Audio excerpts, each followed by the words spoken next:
La pelota ríe et canta, la pelota zumba y vuela. Autrement dit, la balle rit et chante, la balle bourdonne et vole. Ce sont les deux premiers vers d'un poème quasiment centenaire, peut-être l'un des plus beaux en langue espagnole autour du football, fait par Juan Parra del Riego, un poète péruvien qui a passé de très nombreuses années en Uruguay, le pays peut-être qui a le plus écrit autour du football.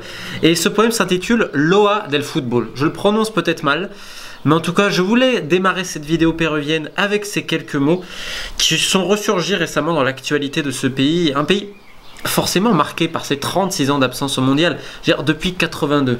Ça, énormément d'articles vous raconteront l'histoire bien mieux que moi de la sélection péruvienne, de ce pourquoi, du comment, de ce revirement. On va quand même rappeler brièvement, mais ils sont descendus, je crois, au 91e rang FIFA il y a même pas une dizaine d'années. Aujourd'hui, les voilà au mondial. Et attention, parce que le Pérou, c'est beaucoup plus costaud qu'on le croit. Mais je ne suis pas là pour vous parler d'actualité. Je vous ai d'ailleurs mis en lien de la description une grande analyse de Lucarno Posé qui l'explique bien mieux que moi. On va évoquer un petit peu ce pays avec quelques réflexions. Alors, comme d'habitude, je ne me présente pas en expert du Pérou, alors absolument pas. C'est juste quelques remarques à propos de ce pays. Un pays spécial quand même. Alors déjà, connu historiquement pour son patrimoine, pour son passé, son histoire, avec les Incas, mais pas que. Je veux dire, nous sommes dans un pays, je parlais de l'Uruguay qui était centralisé à Montevideo, mais là c'est encore pire. Là on a Lima, c'est-à-dire que prenez le Pérou, donc je rappelle pour ceux qui ne le voient pas très bien, c'est à l'ouest de l'Amérique du Sud, un pays grand d'ailleurs, pas forcément très peuplé en termes de densité, mais grand, plus de 30 millions d'habitants, et vous avez une capitale, Lima, qui donc est une ville portuaire, qui a quasiment 10 millions d'habitants. Donc on a près d'un tiers de la population concentrée à Lima. Et Lima, vous vous doutez bien que toutes les fonctions politiques, administratives et tant d'autres, de négoce et tout, se passent ici. Tant et si bien que le gouvernement, enfin les gouvernements successifs tentent de décentraliser le pays, avec plus ou moins de succès. Et Lima, vous vous doutez bien, a un rapport privilégié avec le football. Au Pérou, on ne parle pas, comme en Uruguay par exemple, de Nacional ou du Peñarol. Non, on parle des Tres Grandes. Alors je vais maintenant vous les citer, je les connais mais je veux bien m'en rappeler.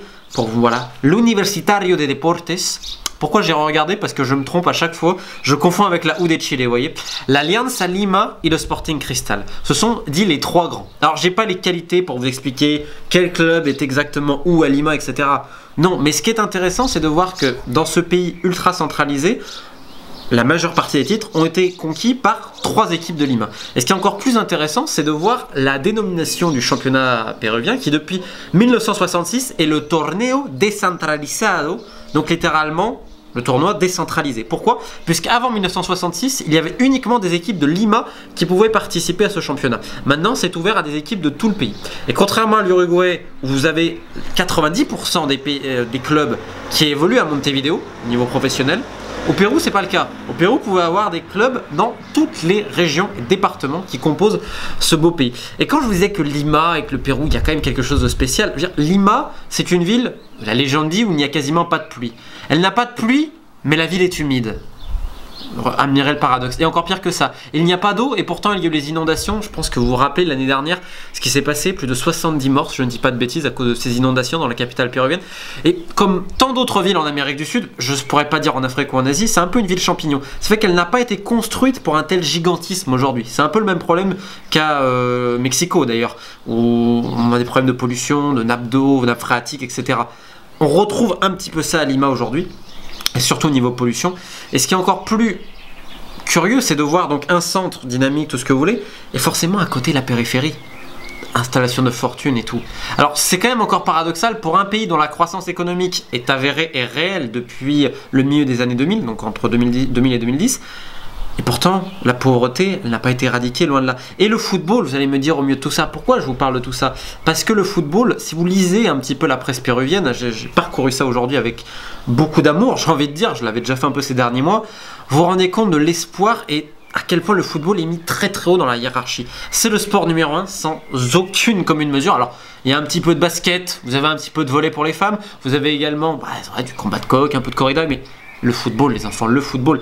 Et c'est vrai que les dimanches, il y a cette tradition de jouer un peu entre copains, etc. Le football avant tout. Et 36 ans qu'ils attendaient ça. Alors, j'ai retrouvé un article écrit par un journaliste péruvien qui s'appelle Luis Miguel Echegaray, qui évoquait il y a quelques mois pour le Guardian ce que c'est d'être un fan péruvien. Et donc lui, il disait que en tant qu'il connaît le rituel de l'agonie des qualifications mondiales. Je vais vous citer un petit passage, alors je le traduis en même temps, je vais donc faire des erreurs de français, je m'en excuse, mais voilà. Donc il explique qu'il y a certains fans du Pérou qui vont qui vont aller à l'église avant chaque match, priant pour un miracle qui ne se passera malheureusement jamais. Et il y en a, comme mon père, qui portent uniquement du rouge et blanc pendant une semaine. Moi, je suis loin de tout ça, mais ce serait fictif de dire que je ne suis pas ultra nerveux avant et pendant un match. Les Péruviens ne regardent jamais un match en silence, et mes émotions me guident pendant les 90 minutes encore plus vite qu'un Diego Simeone. Ma pauvre femme américaine ne mérite certainement pas ça, mais je ne cesserai jamais d'y croire, même si parfois c'en est presque honteux. Même s'il n'y a aucune possibilité, même s'il n'y a quasiment aucune possibilité mathématique, j'insiste qu'on puisse le faire. Et c'est ce qu'ils ont réussi à faire. Alors forcément, quand tu vois tous ces problèmes qu'il peut y avoir au Pérou, comme dans tant d'autres pays, le football est utilisé évidemment à fin politique, comme j'ai envie de dire un peu de partout dans le monde entier, et encore plus en Amérique du Sud. Et quand tu vois tout un pays qui s'est déplacé quasiment, je crois qu'ils sont plus de 30 000 là aujourd'hui en Russie, ce qui est complètement dingue.